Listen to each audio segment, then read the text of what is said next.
మహాసముద్రము, ఆకాశమునందు నివసించే జీవకోటి అంతయు సృష్టించెను.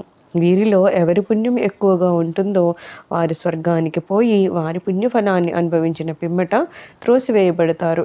ఎవరి పాపం ఎక్కువవుతుందో వారు నరకానికి పోతారు. అచ్చట వారు పాపాలకు తగినట్లుగా బాధలను పొందుతారు.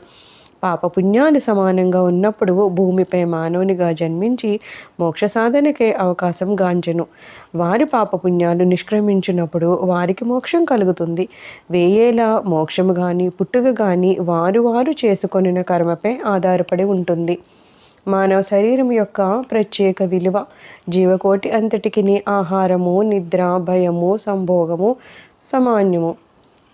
మానవునికి ఇవి కాకుండా మరొక ప్రజ్ఞ కలదు. అది ఏ జ్ఞానము. దీని సహాయముననే మానవుడు భగవద్ సాక్షాత్కారాన్ని పొందగలుగుతాడు.